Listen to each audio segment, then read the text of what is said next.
Hello everyone, I am MD and this is the fourth branch program, the place for common sense.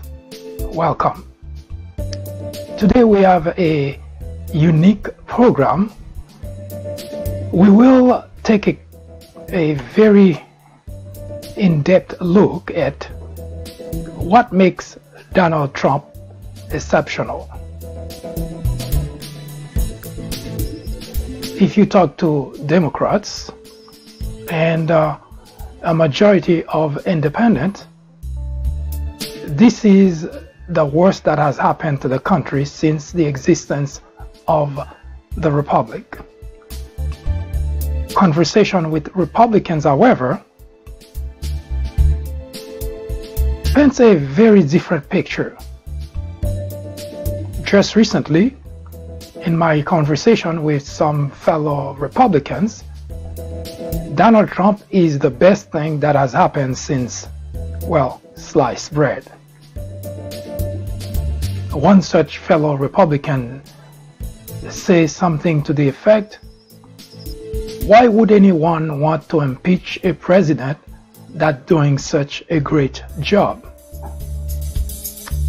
Notwithstanding the fact that Bill Clinton, who has up to this point, up to today, done the best, has had the best economic recovery in modern times, was impeached by the Republicans. But that aside, the very questions seems to point to a much more serious problem that the country has.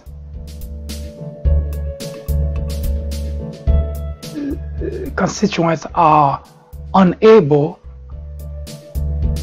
to separate what the job the president is supposed to do, notwithstanding the fact that that's not what's going on,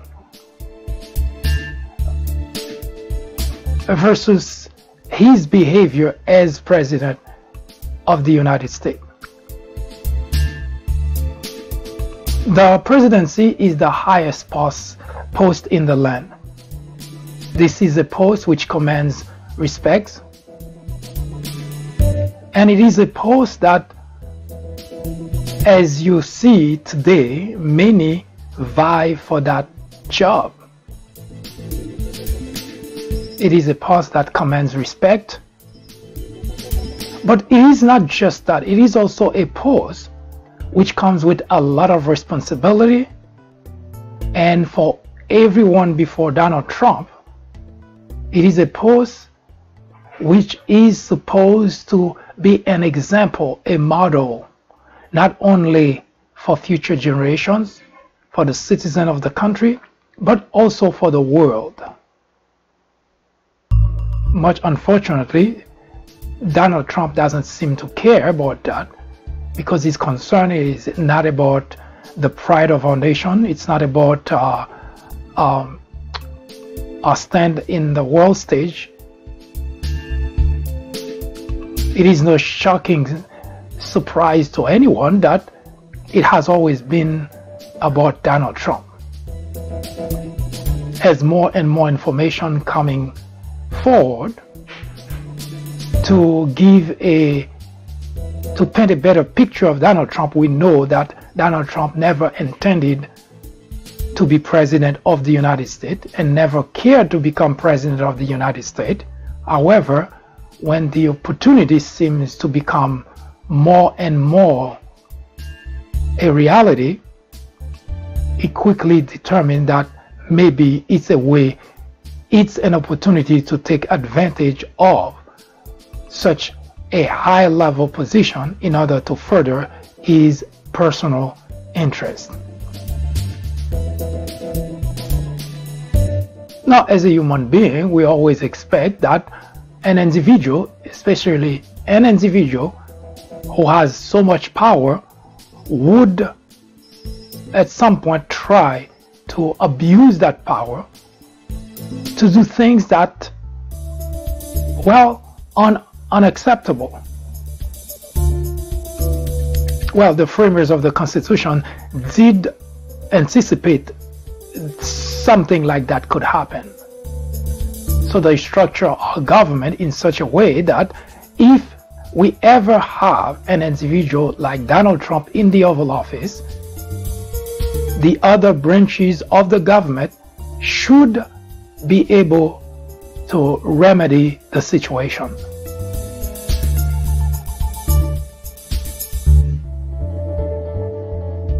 For the past 2 years, the country has been in a state of turmoil. The world has turned away from the United States looking for leadership. Our enemies are emboldened. Our friends simply left to figure out who they should ally with, who they should rally around, because the United States simply is no longer the leader the world used to look up to for guidance, for help, for solution. As such, because we've been looking or conversing with individuals in the Republican camp, especially those who are ardent supporters of Donald Trump, and they seem to believe, and they continue to believe that, well, this is the best thing for the country. So we set out to find what is exceptional about Donald Trump. What exactly do those people see? The question we keep asking is it out of ignorance? Is it just fanaticism? Is it just political affiliation?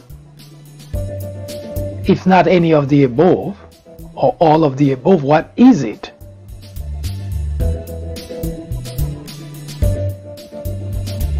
And the question ought to be asked because we teach our children to behave a certain way, to speak a certain way. We teach our children not to say certain things, not to do certain things, and all of those things we consider bad, inappropriate, disgusting, despicable. All of those are part of the current president of the United States. And for those who claim to be Christian, there is a very basic principle of the Bible which teaches not to lie. In fact, there is a stark warning in the Bible that there will be no liars will enter the kingdom of God. So it is puzzling that those same individuals continue to support someone who repeatedly, continuously, systematically lie.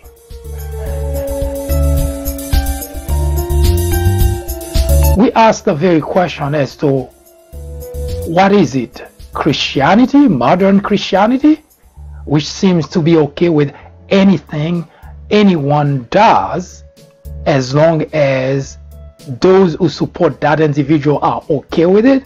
The hell with God? Maybe that's all it is.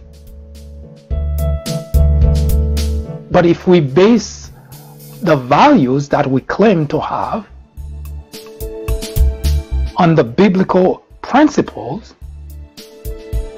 it is impossible to grasp the support, the unwavering support that's accorded to someone who is not worthy of any such support.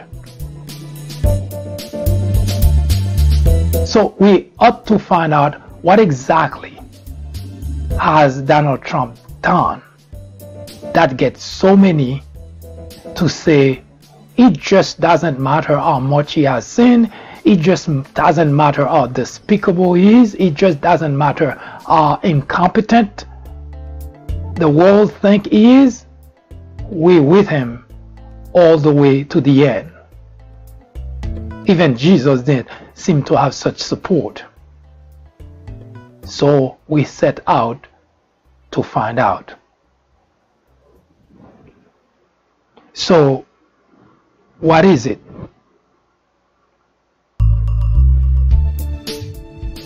Let's take a quick look to find out exactly what makes Donald Trump supporters sick.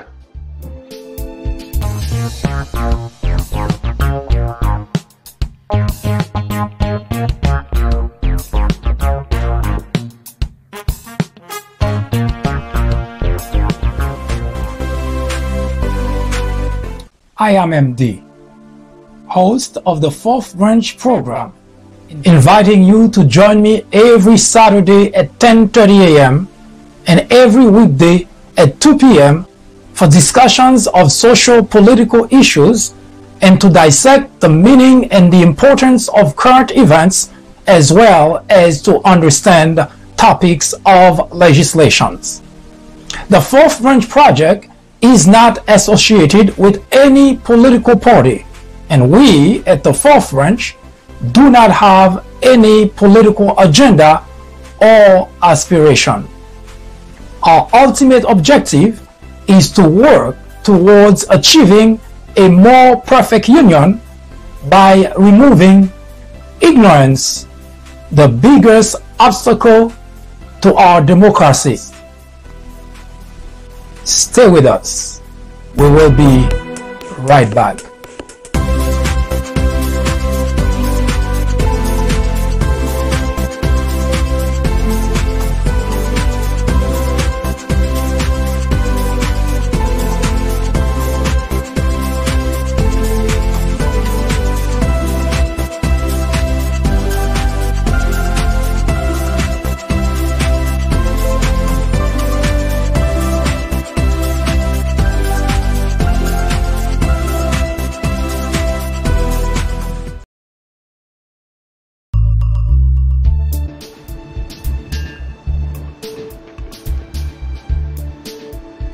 In order to know whether you're making any progress, for instance, if you go to school and one of the most basic ways that the school figures out that you're learning, you're making any progress, is by administering a test.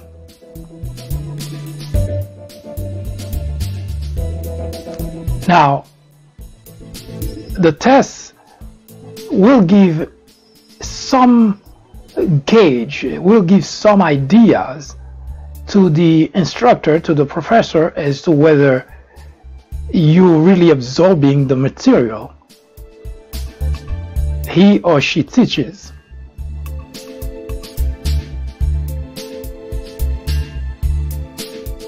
Likewise, we, the constituent, we don't give the President of the United States a test, but what we do is we look at what he has accomplished for a specific period of time. We measure that against what's been going on, and we say, great job, or the President is not doing that great of a job. Now, conversation with Republicans seems to suggest that, and I'm paraphrasing, but pretty much the gist of it, that Donald Trump has turned the country around. In order to turn something around, it has to be going in the opposite direction to what the intended direction is, or to what it is now. Put differently, if you're going downhill and someone comes and change the direction of the direction you were going, then you call it turning around. Or if you were going up here, someone turn it around to go downhill, then you say you turn it around. But if you're going in a direction and the other individual comes and push it further down in that direction, it's not called turning around. What I'm trying to say is the economy was doing good, and it so happened that Donald Trump inherited an economy that was already doing fantastic, and it just continued in that same path. So it's not turning around. In fact, what Mr. Trump proposed and did, that seems at first for most individuals who do not necessarily grasp an understanding of finance, who bought the idea that a tax cut as proposed and signed by Donald Trump was the best thing that has happened to the country, which before it happened I argued against it. Now here's the reality about that tax cut. $1.5 trillion were borrowed and against the national debt, which means our national debt has gone up. One. Second, the $1.5 trillion tax cut were not for the people. 1.2 trillion out of that went to large corporation and wealthy individual. 0.3, that's 300 billions, went to the people in the form of lower taxes to those individuals. But here's where it is deceiving. Number one, when we argue against the $1.5 trillion tax cut proposal before it was signed into law, we say, one, it wasn't necessary because the economy was doing great. You don't borrow money to give to individual to help corporation when economy is doing good, when everyone is making a profit, when companies are reporting record profit. No government, in no logical individual would do that. You don't borrow money when you have money. But it was done anyway because the Republican led houses and the White House decided, let's give the large corporation a huge tax cut. But it is where it is deceiving for the people, including those who seem to think, oh great, I don't care if they give large corporation money because I get something out of it. No, you did not get anything out of it.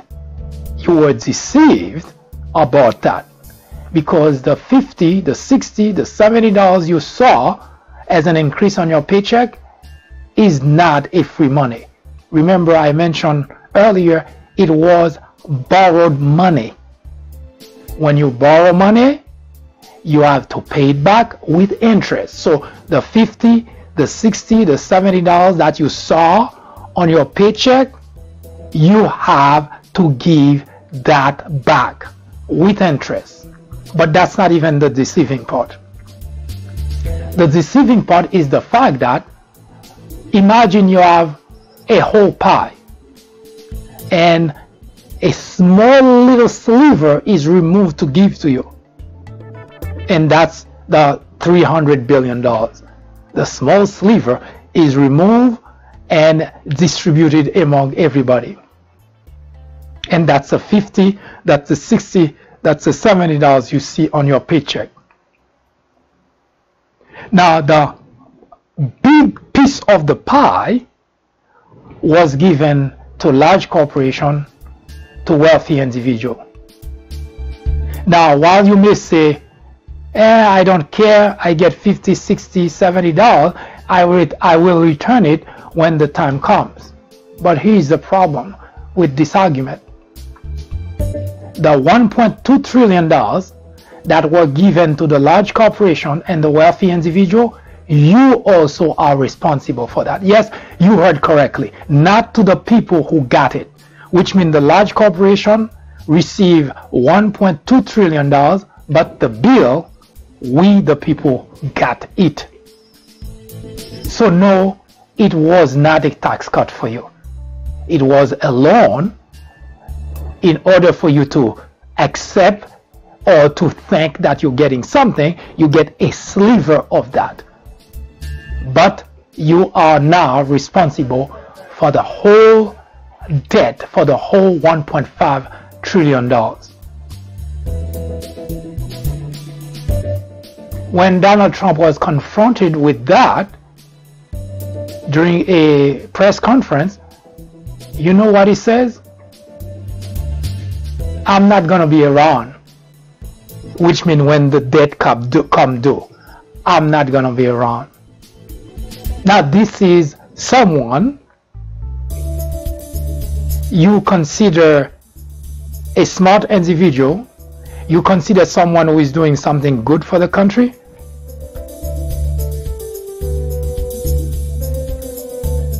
Now all that I just said, if you have to put it in context, as I mentioned before, Donald Trump is not smart enough to pass legislation like that. The whole crafting of the legislation was done by Republicans in Congress and in the Senate. The whole crafting was done by them. Donald Trump doesn't understand a word of that piece of legislation. All he did is sign it.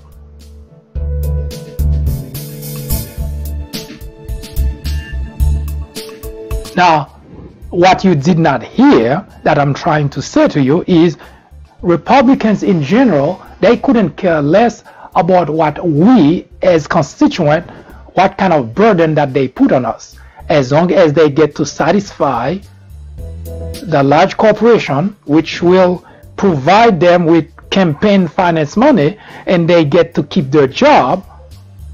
The hell with the constituent.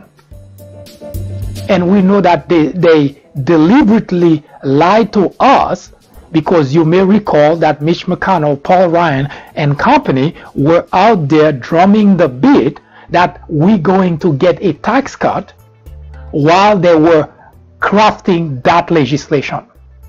That's not politics, that's deception. And that's what I want my Republican colleagues to understand. There is a big difference between politics and deception. When someone does something that's out with the other party and get the upper hand, it's politics. But when you lie to your constituent, it is deception, not politics. Because what Republicans did, the Republican in Congress and in the Senate did with the tax cut, was not politics. Because while they were sitting in the back room crafting the legislation, they know exactly how they wanted the whole thing to go. They know they wanted to give just they just wanted to give 3-5% to the people, and they want the whole pie to go to the large corporation. They also knew that the people are going to be responsible for the whole debt, and the large corporation will have to pay nothing. They crafted the legislation. They, not somebody else. The Republicans in Congress and in the Senate crafted that legislation, gave it to Donald Trump, who signed it. But we, the people, we responsible for the whole debt. That is deception, not politics. And if you can understand this very simple concept as to when someone does something and they're trying to deceive you versus when it's politics, then we're halfway to solving the problem that we have here in America.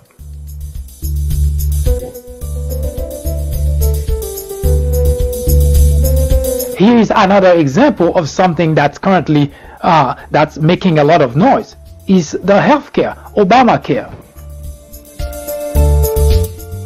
After Obama signed the legislation for the Healthcare Act called Patient Protection Healthcare Act, Republicans tried 62 times to get rid of Obamacare. 62 times. And during the Trump administration, they already tried twice. We just found out, guess what? They don't even have a plan.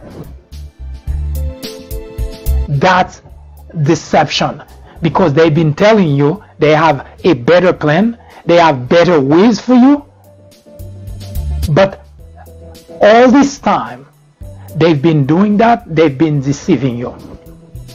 Now 14 Republican states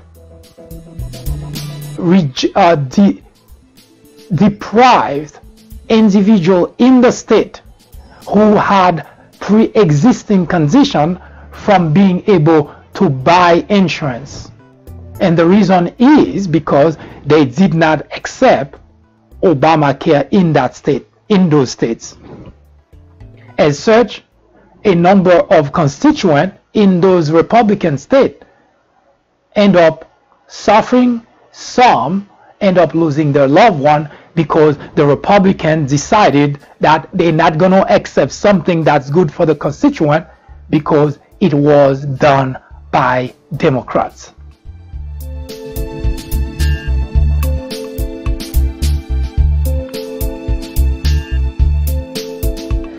Now, it is one thing, politics is one thing, but deception is a whole different ballgame.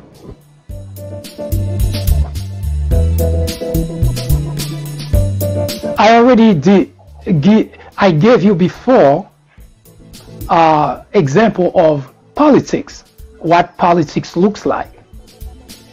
Both Democrats and Republicans have done that. The easy, well, at least for me, to recognize when it's politics, when it's not. Now, here's a good example. That doesn't mean you have to agree with the politics done, but it's politics nevertheless. When Mitch McConnell managed to prevent Obama in his last year in office from putting on the Supreme Court a judge,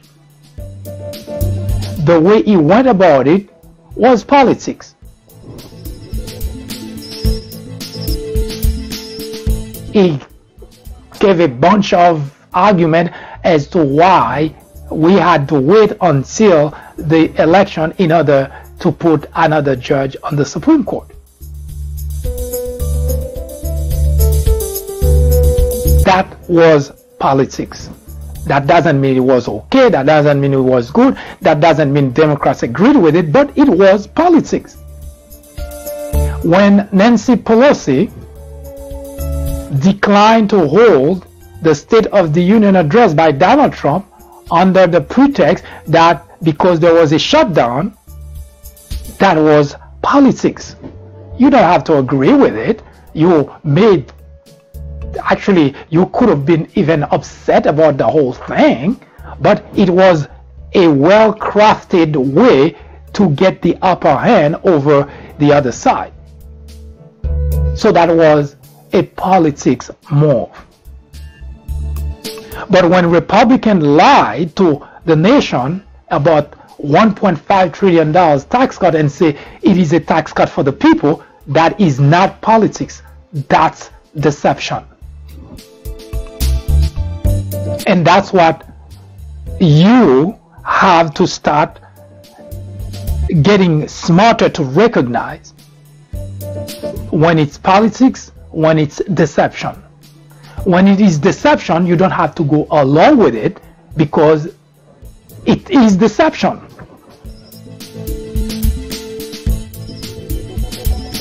So we were trying to tabulate what Donald Trump has done that's great, that makes him so exceptional.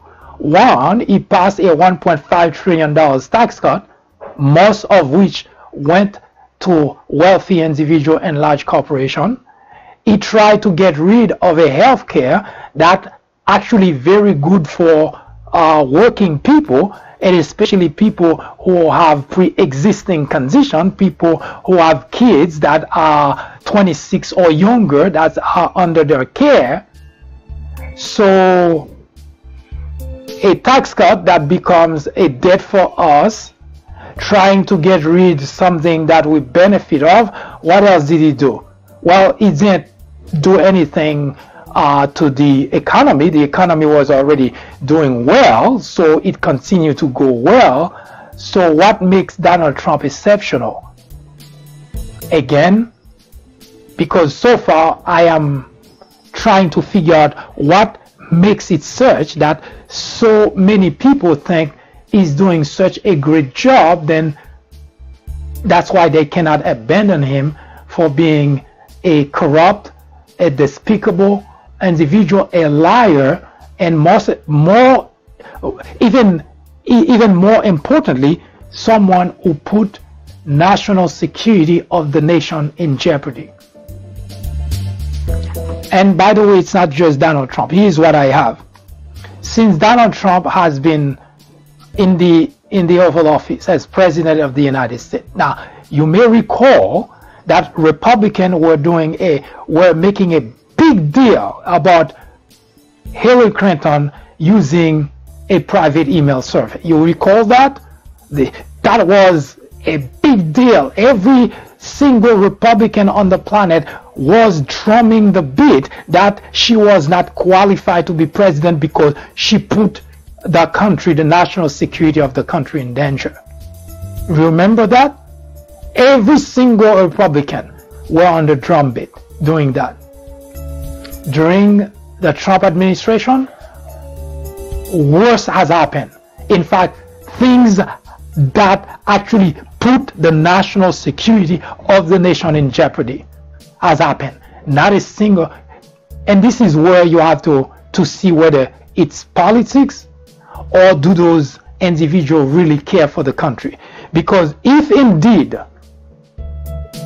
when they were claiming that Hillary Clinton put the national security of the country in danger, if indeed that's what they had in mind, if indeed they were concerned about the national security of the country, then today we probably would not have a Donald Trump president.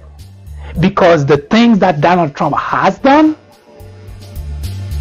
what Hillary Clinton did, could be considered as nothing. At least, so far, it looks, based on the conclusion of the investigation, it was carelessness. But so far, under the Trump administration, we're not talking about carelessness. We're talking about planned actions that clearly put the national security of the country in jeopardy. Since Donald Trump has been president, the Republican took 2 trips to Moscow. In general, when you have representative going to a foreign country, to visit a foreign country, for whatever the reason, it's usually both parties, Democrat and Republican, would go. This time, for the first time, both trips by the Republicans, they excluded Democrats. Both times, they excluded Democrats. And you know, up to today, we never get an account as to what really they went to Moscow for.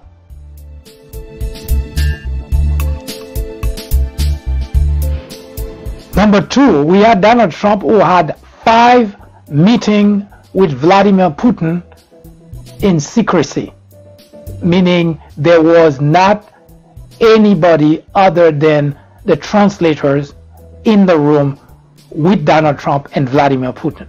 5 separate meetings with no advisor present. Up to today, we have no idea what Donald Trump gave to Vladimir Putin. And remember, Donald Trump has all the security of the country. All the information about the security of the country is provided to the President of the United States. And we got a preview of Donald Trump in the Oval Office talking to Russian about matters of security. So you tell me, do you love the country? Or is it just Donald Trump that you love? Does it matter to you what happened to the United States of America? Because so far it doesn't seem to, it's impossible for me to grasp the understanding of individuals who are American, who are citizens of this country, and going along with someone who are literally putting national security of the country in jeopardy. Now, it's not just Donald Trump. We just got a whistleblower that just put out information that show 25 at least, not just 25, at least 25 people serving in Trump administration, both past and present, could not be cleared to see classified information. And yet Donald Trump said, hey, the hell with that, let them.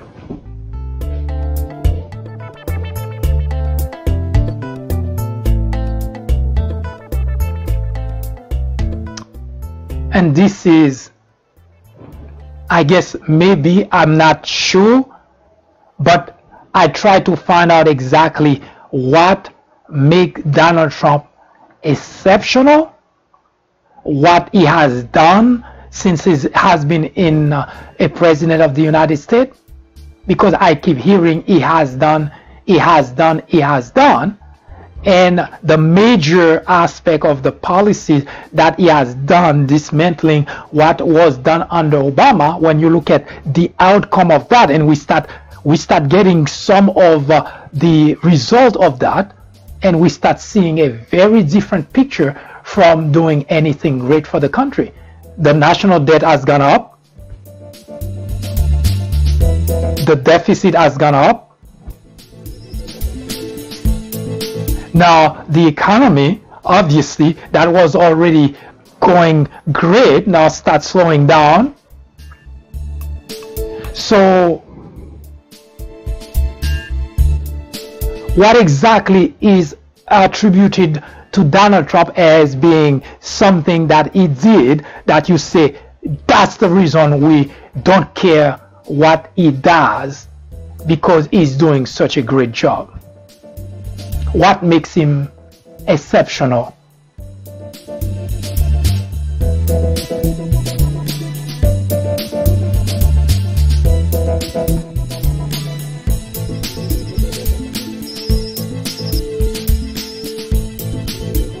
Franklin D. Roosevelt said that democracy cannot succeed unless those who express their choices are prepared to choose wisely.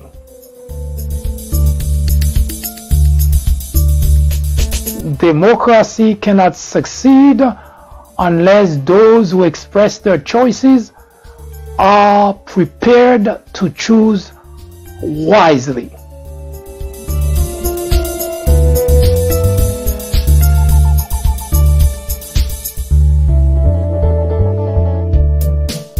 Final thought when we return. I am MD, host of the Fourth Branch program, inviting you to join me every Saturday at 10:30 a.m. and every weekday at 2 p.m.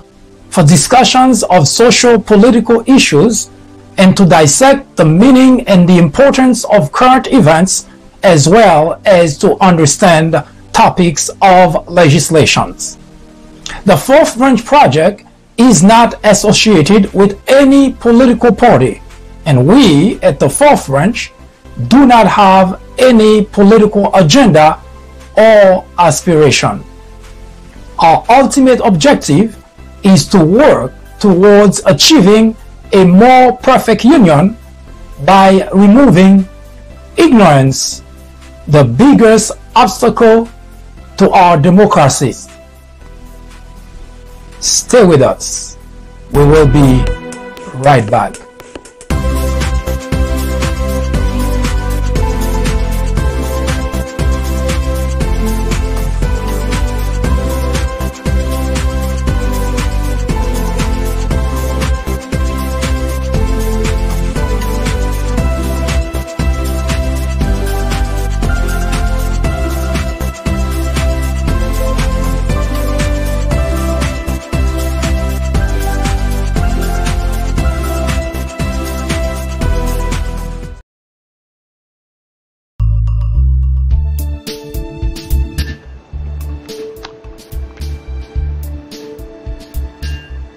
I hope that give you an idea, or at least help you to take a much better look at what should be construed as politics and when your legislators are simply deceiving you, because it is important to be able to make that distinction. When you make decisions that base on false information, you usually, well, anyone who makes decision based on false information would more likely than not excuse me, make the wrong decision. As such, it is important when you're making your decision to make it based on good information. If you know that when Republican legislators were telling you that Obamacare is a death panel was a deception, would you have gone along? If you know when your Republican legislator told you that Obamacare would cost jobs was a deception, would you have gone along?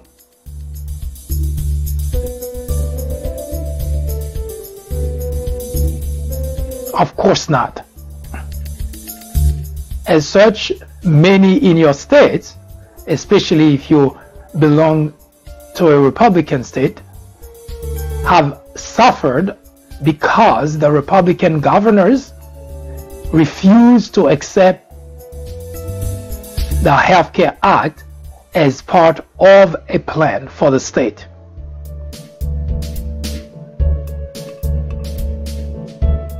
As we move towards the 2020, it is important to stay grounded. It is important to seek for information everywhere, not just in your comfort zone, in order to understand, in order to sift through what everybody is saying, because it is overwhelming. I know it is. See, this is overwhelming information overload. We know it is overwhelming to get information from everywhere, and you don't even know what to do with it. You cannot process that much information. So what you do, you rely on, well, the familiar places that you usually go to for information, assuming that those places give you good information. accurate information. Unfortunately, much unfortunately, in this environment, everybody is trying to tell you what is better, what is good for you, and what you should consider as, well, bad if it's from the other side, and good if it's from their side. For instance, a couple of things you will notice during the 2020 election that has already started. Republicans have already begun the dance of calling Democrats socialists. You will notice that every time, at every turn, that there is a challenge, Republicans have only one way of dealing with it, is by accusing Democrats of something without offering anything better. That's what they did with Obamacare. They accuse it of being a death panel. They accuse it of, well, job killer. But did they have anything to offer? Up to today, the answer is no. But they hope that by scaring you, the Republican constituent, then you'll stay away from voting Democrats. But this year, consider not voting Democrat. Consider voting for the individual that will take the country and put it on the right path. Someone who is most concerned about advancing the interests of the country, rather than simply scaring you away from the other one. And if you make decision that way, you can almost always rest assured that you would have made a wise decision. My name is Mike Duchesne, MD for short. This is the fourth branch, the place for common sense. I hope you have a wonderful afternoon. Hopefully I'll see you again tomorrow at the same time.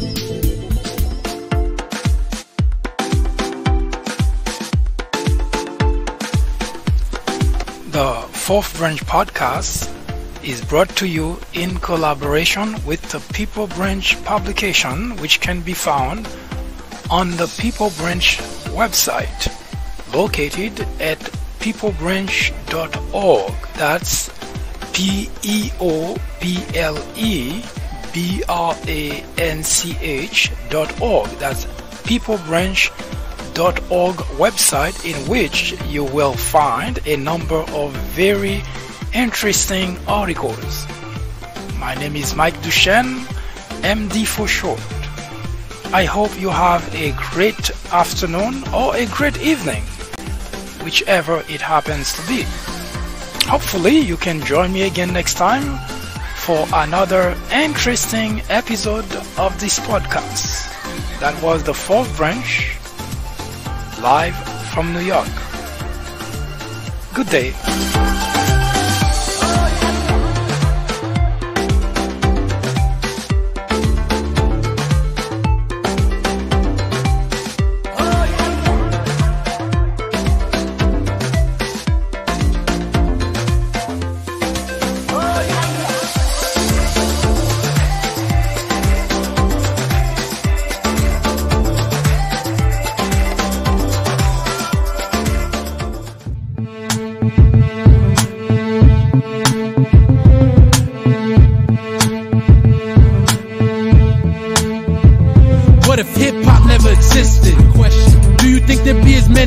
screaming out, stop snitching? What if Adam and Eve ain't eat the fruit? You think we'd be able to see the truth?